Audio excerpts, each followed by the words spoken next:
All right, get this thing pulled out, figure out, I don't know where to start, but I'm happy. Oh! Hey, how you guys doing? Welcome back. Junks Automotive. The time has come to get back on the legendary 1957 Chevy, converted from a two-door or four-door to a two-door out of a couple different cars. Let's just get a walk around and figure out what are we going to do with this. Where should I start? I got no idea. Need a plan. Yeah. Come on, let's check it out. Well, there's been some splicey. You know, patches is patches for a reason. 55 door, 57 fender, a red 57 quarter panel and inner structure, 57 four door. Roof's the same. I guess we'll start with bodywork. It's really not as bad as it looks. It's solid for the most part. We do have a little bit of some holes. There's some more over there. Trunk lid on the underside has some rust. It is definitely fixable. Trunk fits pretty well though. I replaced this along with the, I'll have to open that later. And when putting the body on, back on the frame, I crunched it right here. This is all replaced. Should look like this. So we'll have to use a porta power or something, I think, from the inside of the trunk coming out, and hopefully we can just barely catch that and just push it back out and patch that back up. Kind of see where I attached it at the holes so that, you know, this side's just a little bit different. I don't remember why I cut it different, but it could be damage was here or rust or something. I don't remember. This door needs work to fit better, like I already did on a previous video on the other side. And then we have all this. I believe these are multiple panels that go on top of each other. I do have a front cowl off the car that was the red car, and I believe I have the rear cowl too. Maybe I can steal some, oh, I've been looking for that. Maybe I can steal some sheet metal parts or something.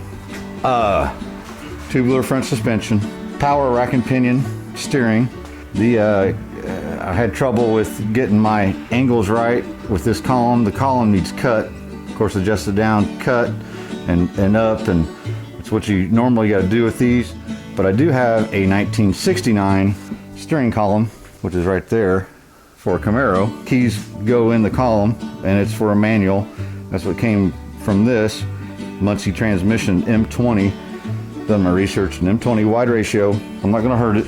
It'll work just fine. You know, disc brakes. I'd like to put a sway bar on it, sway bar on the back. It's 2-inch drop spindles, 2-inch drop lowering blocks on the rear with new springs. 1973 Nova 342 geared positraction. So that's cool. So as far as the running gear goes, I've kind of got a plan. There's a 327 underneath that trash bag that needs to go to the machine shop. The roof, it's got a few smiley faces on it, if you know what I'm saying. There's one right there. So the roof's gonna need some work, and you can see big old one right there, you know. So this is not a cream puff car. It did come out of Texas.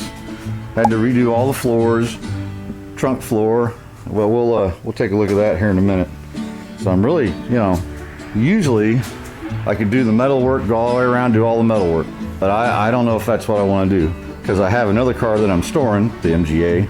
It's not quite gone yet, but it will be here in a couple weeks or so, hopefully. I don't have the room to leave it here. Work on that side, so I think I'm gonna maybe start with that.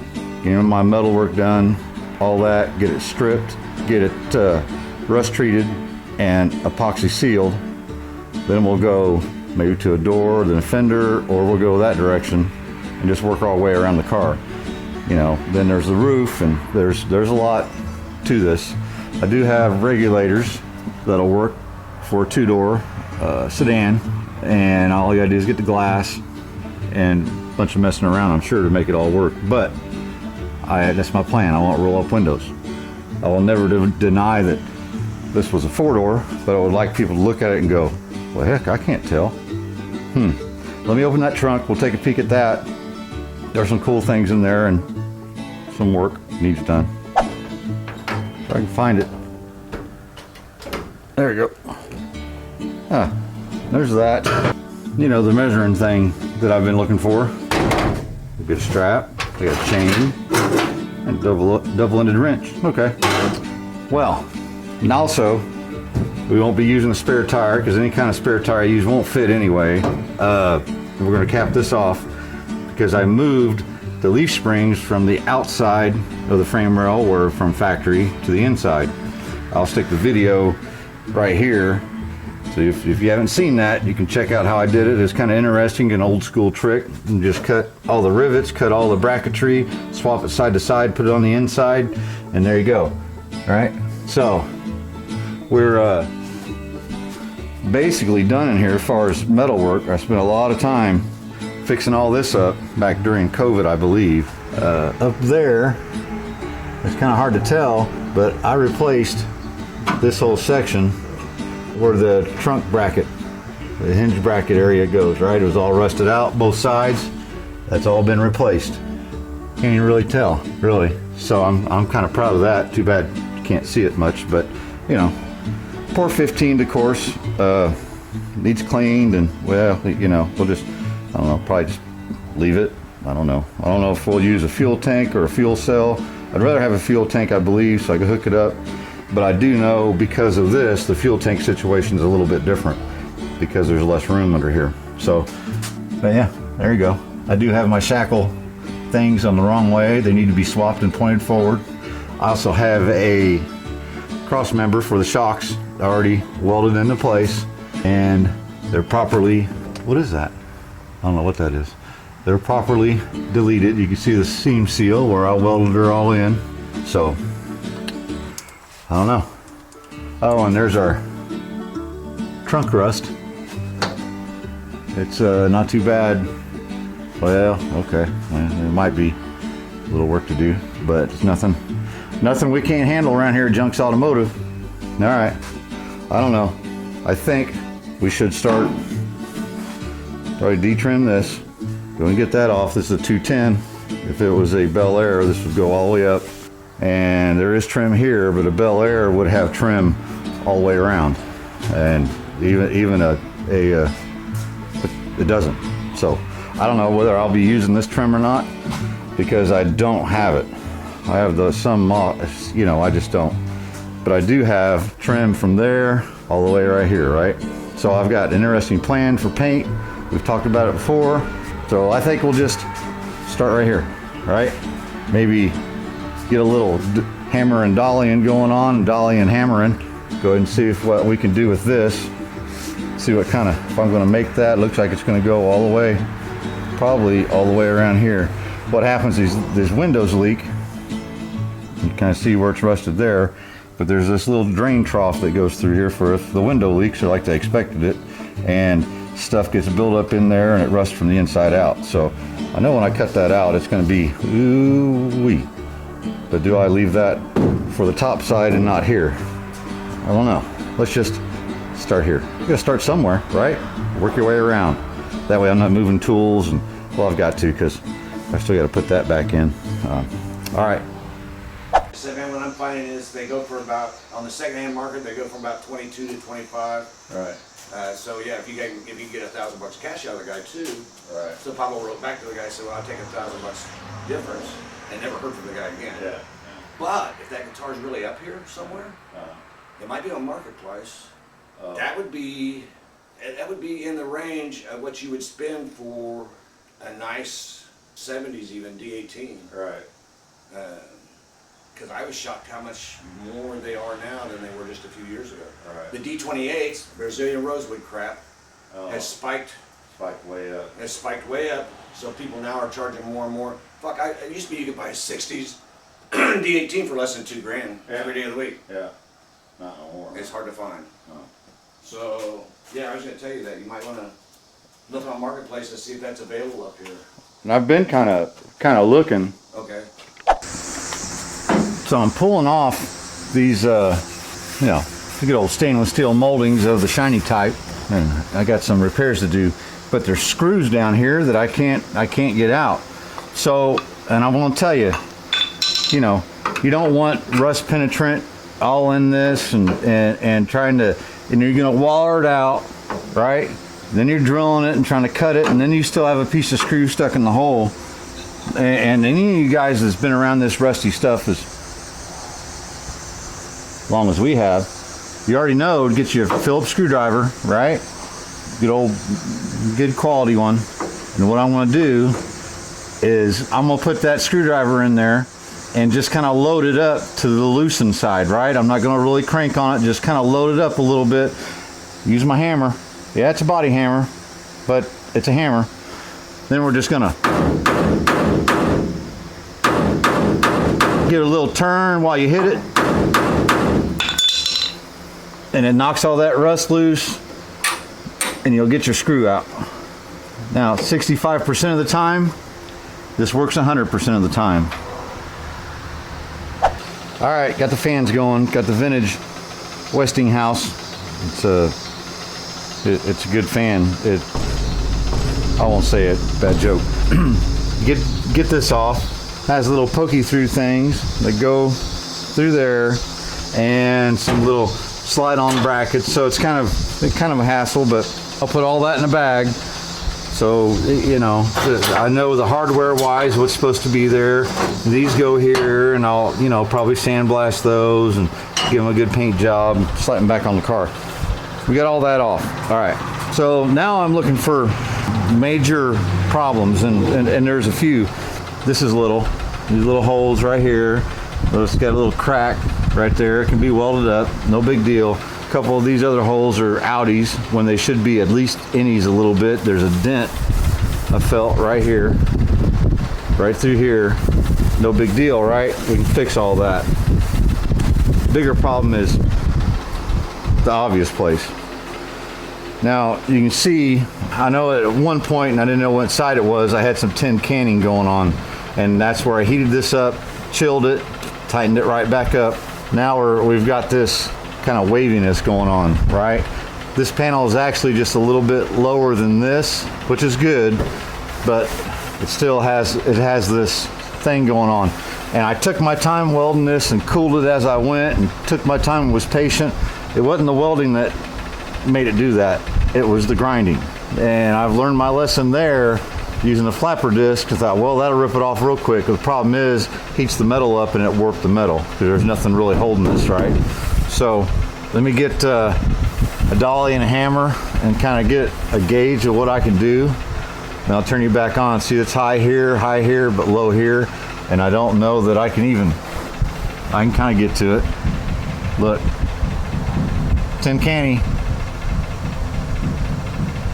You don't want that, right? Because we're going to have to use filler. If it's tin canning and it's moving around while you're driving, and what's going to happen?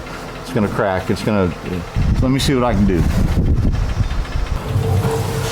All right, so I did a little poly and dammering back here, right? And went to these high spots and kind of, now from the inside out, it doesn't tin can, but on the outside it's back to doing it again.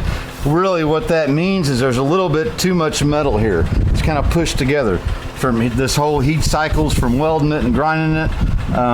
It's just right here. Everywhere else is really good, but it's just right here in this little area. Not really up here, barely, right?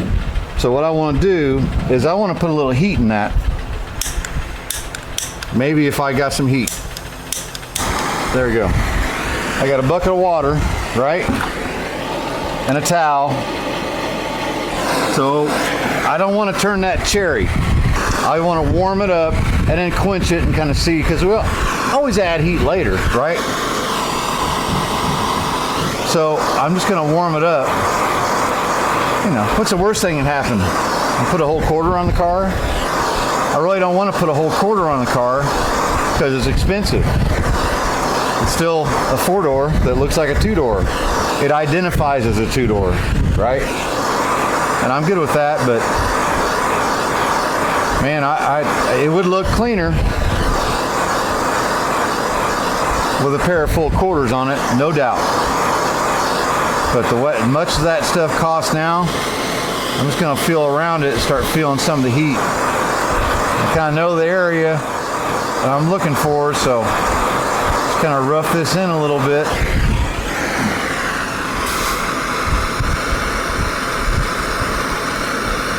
I bet that got it. See, I didn't get it red, nothing. That's still there a little bit. It's better. Let's go down here. I mean, really, you could use a Bic lighter and do this to get it warm enough if you wanted to. I'm just moving around. I don't want to get that metal too hot. And I'm hoping to kind of reattach those molecules that have gotten spread out. See, now it's not here anymore, now it's down here. So we're going to chase our tail a little bit. And I can tend to make a high spot. So then you hammer and dolly the high spot down. Well, then, you kind of chase your tail a little bit. Best I can tell so far, anyway. I'm just trying to warm it up. I don't want it to pop out real high. And there we go. I mean, that's no tin canning now, right? Oh, right there. Watch this. So now it's over here. And it's kind of low right here. So let's go ahead and warm this up here, and maybe that's going to tighten, right? When I quench it. So maybe to pull that metal that way. They do have these big stainless steel metal discs you put on a body grinder and warm it up that way, and it's probably the better way to do it. But I don't have one of those. Now, roof, when I go to doing dents in the roof, I'm going to have the same issue.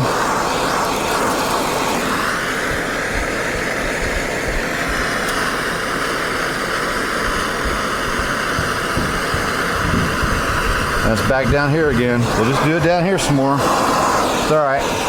Even that paint, there's probably a little bit of body filler. I know there's primer on there. It's still gonna heat up. We don't care if we damage it. We're gonna have to take it off anyway.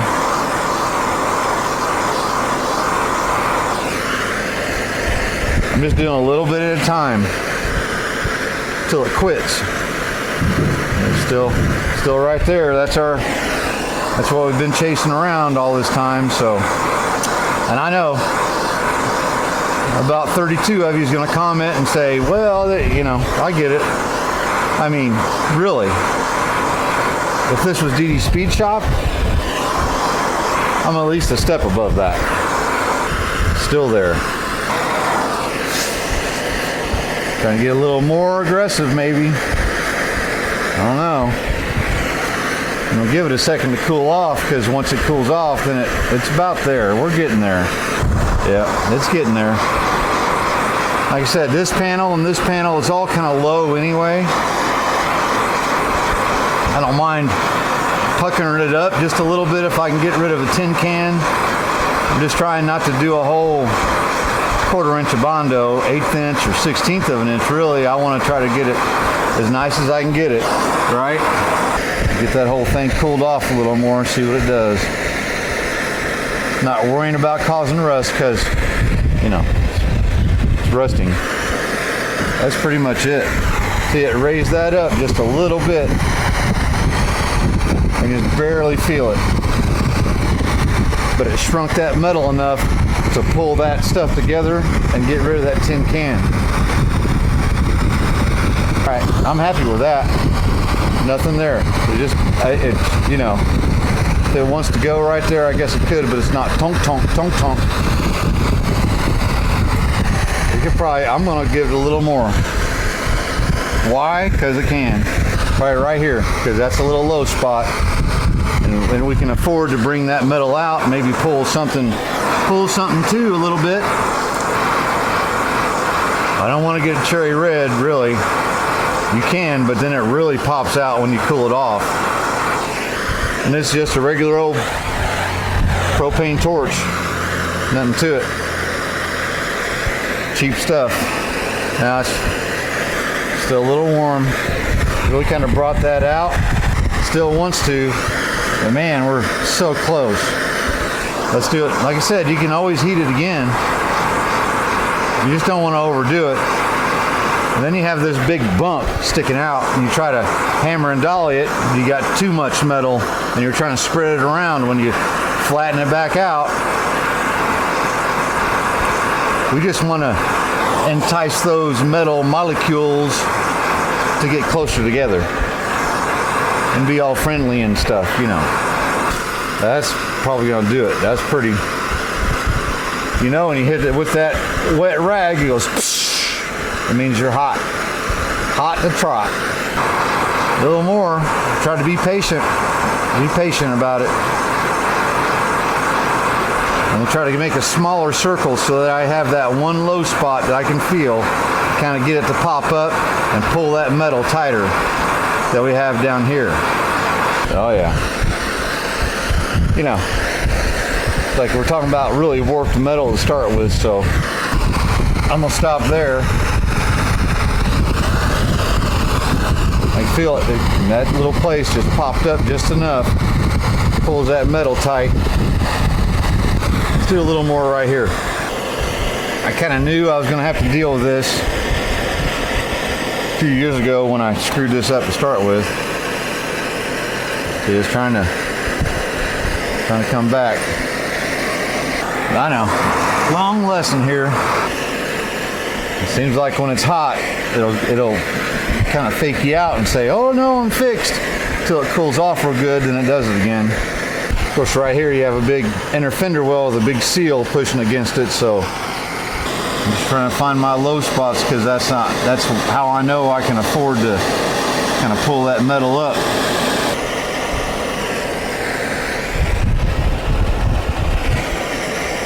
I don't know what I'm doing, but if it works out, I'm just trying to be patient and not get too crazy with the heat. And yes, you'll burn stuff on the other side, but we're gonna reseal all that anyway. I think I'm gonna quit while I'm ahead. I think that's gonna be good. You know, the up here is a little low, so why not? While I'm at it, up here is a little low. We're gonna have Duraglass in here, and then the body filler on top of that, then the G2 feather fill. You know, we're gonna do the whole thing on this car. I just don't know how fancy at the end of the day it's gonna be, because I don't want to spend 2 years putting quarters on and redoing body work.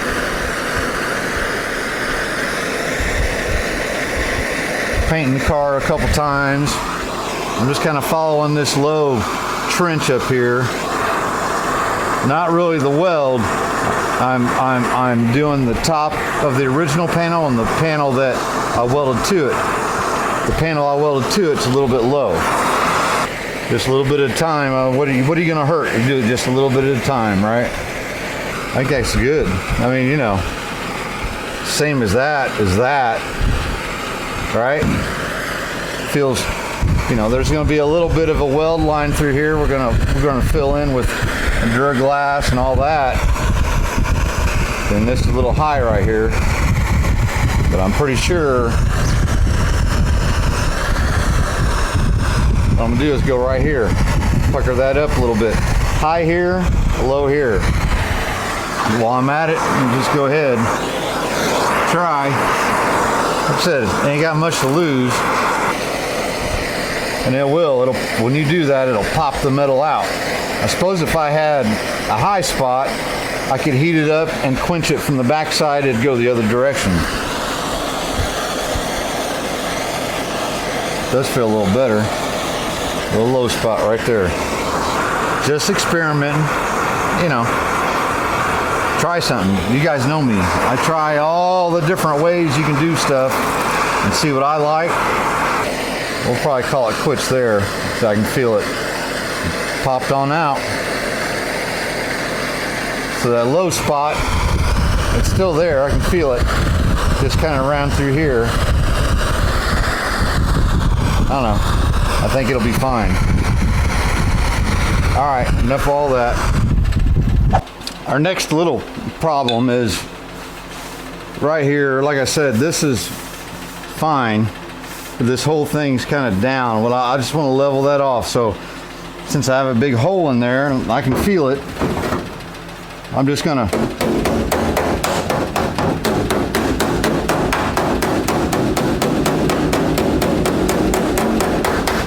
you know, it's kind of up to a peak, right? What I don't want to do is have a bad high spot while I'm putting body filler on it, and then I'm tapping it down. Well, that might cause a problem somewhere else and have tin canning going while I have you know, body filler going on. You can kind of hear the noise. Once it's flat, you hear that sharp tap. It's kind of a dull thud, like right there, and it just feels like a lot nicer transition. You can hear that sound difference. And that's just me, right? There's probably better ways to do this. And it feels quite a bit better. With a little glob of weld on the inside I can feel. I'm not swinging on it, I'm just massaging it, right? I'm just holding that dolly, the flat side of it, right between those two pieces of metal where they're welded together. You can hear that dull thud. Now I have to switch my right hand and use my left so I can go this direction.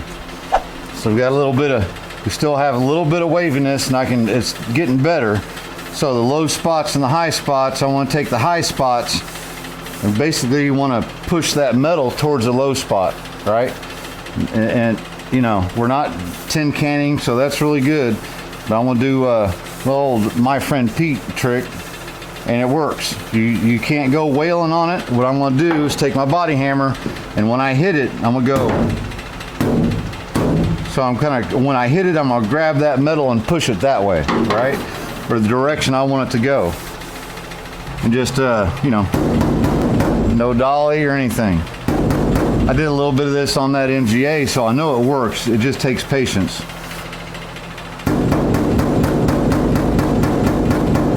You can feel it slowly, very slowly, kind of go away on you, you know. And really, this car is going to be sort of a Bondo buggy anyhow, but let's go ahead and put a little effort into it. I'm trying not to do the DD Speed Shop thing, because, you know, he had this painted black and been done with it, which I'm not opposed to, but you put a dolly on the low spot and try to push up on it and try to, you know, you're just massaging that metal, and it's 50% better than it was. And it's really good enough for body work. You say body work's kind of code for Bondo. But we're gonna Duraglass this, and it feels pretty good, really.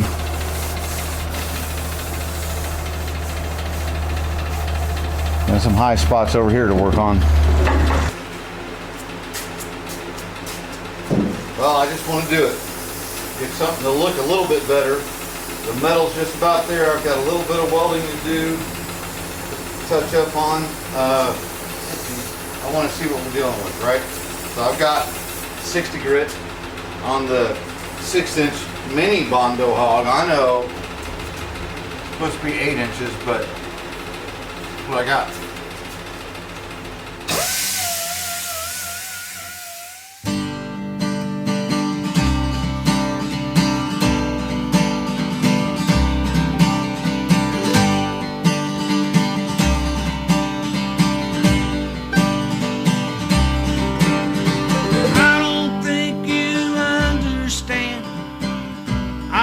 Understand the word you're saying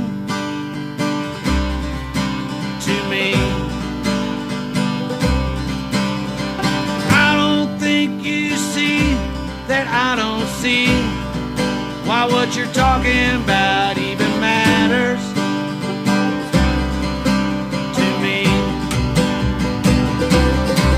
I'm a bastard. I'm only thinking about myself. I'm a bastard.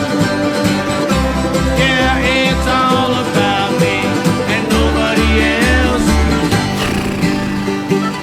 Well, I don't mind the grinding, right? The compressor goes crazy, the tools go crazy, my ears, I can't hear. So we're down to some of the original lacquer, and that stuff just does not like to come off, right? So I think what I'm going to do next time I come out here, I'll get me some paint stripper and just go ahead and strip it. I didn't really want to, but I think that'll be fine. I don't want to overdo everything, break all my tools, blow up my old compressor over there. It's barely hanging on anyway. So now this paint is roughed up good, so that stuff will really get a bite and get started. So the two-door body that I, put on the four-door body was originally white. The best I could tell, we had white with some gray primer and then the red paint, right? Here you can see the original Desert Rose color, which is, let me find a spot. Let's see, there it is. That's the Desert Rose color, or whatever they called it, the kind of salmon pink, right? Then you got yellow, then you got red, which is right there. Then you have this black. So I'll wear out a whole bunch of tools trying to just grind that off. So we're gonna soak it down, get it chemically stripped off. Then we'll know. We can spend a little more time doing a little welding, a little more massaging, but really it's way better than it was, and it's hard to see on camera, but it's not, it's not waving at you anymore, right? You can see stuff just looking down the side of the car. I know it's hard to see. But once we get an epoxy primer, without any filler, we'll epoxy primer it as soon as we rust treat it, and it's all bare metal. We'll epoxy it, and you'll be able to see how decent it is. For my standards, they're low, but so yeah. Hey, we got something done tonight. Well, another Saturday night at Junks Automotive. I'm just excited to start working on it again. I hope you guys are too. It's been a long time coming. We had a very big project with that MGA, the little green bean racing machine. It's almost out of here, so full steam ahead, right? I don't know that I'm not going to do this as nice as that MGA. It'll look nice. I got a couple tricks up my sleeve to, do a little better than DD Speed Shop or even Derek, right? He's painted cars. I've seen a few. But stuff recently you see using the cinder block to block it out, that's funny and all, but we're not going to do that stuff. We're going to do a nice, solid job. We don't want Bondo falling off of it as soon as we hit a bump. We want it sealed up, solid, nice street machine, right? Something I can be proud of and go, yeah, that's mine. No, I did that. That was me. Yep. That's what I want, right? So we'll see. We're going to do with what we can with what we got, and get back next week. Let's see if we can't get that in some epoxy primer next week. Maybe. Yeah. Remember, any of this was easy, everybody'd be doing it. Whew. See you next week. Thanks for coming back. Cheers. Peace. Brrr. Oh, welcome back. Junks Automotive.